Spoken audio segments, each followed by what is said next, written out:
Virginia has one of the longest backlogs of immigration and asylum cases in our country. That's according to court documents WUSA 9 dug through. Some of our neighbors have had to wait years to get a decision. WUSA 9 investigative reporter Nathan Block has covered Virginia's immigration courts for the past 4 years and digs into whether anything has changed. Miguel. With the new year comes a number of new laws. One of them is significant for the undocumented community. Starting tomorrow, they'll have a chance to get a driver privilege card. Adriana de Alba talked to several people who are undocumented about what this means to them.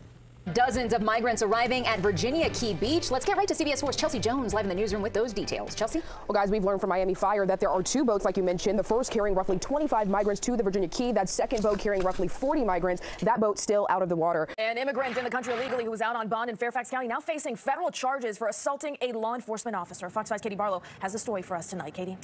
Dangerous is definitely the word to use, because initially this call came in about a sailboat taking on water, and by the time law enforcement and civilians arrived, they realized this was a sailboat that was packed full of people. I'll step out of the way and you can see that is the boat that we're talking about that is in the water right now off Virginia Key.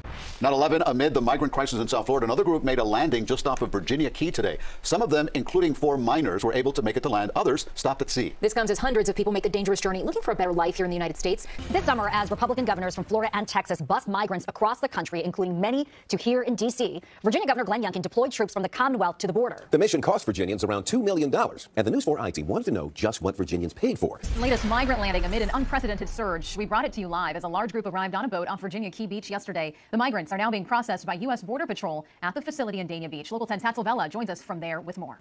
This year, hitting the road will have a whole new meaning for Virginia drivers who are undocumented. A new law will let them get a driver privilege card. 18-year-old Karen Pichardo lives on the Eastern Shore. For her, this new law means peace of mind when she drives to school and work. Now we want to take you to some pictures into our newsroom of the migrants on that boat. This is a glimpse of a story that we've been following for you for several days. People fleeing their home country, looking for a better life here in the United States. Good evening, Marina. According to federal prosecutors, 21-year-old Lemus Ramos punched an Immigration Customs Enforcement officer in the face on January 4th in Springfield, Virginia. This happened while Ramos was out on bond in Fairfax County, facing state charges for sexually abusing a minor and producing child pornography. CBS 4's Naja Sherman joins us in the studio tonight with more on this particular group.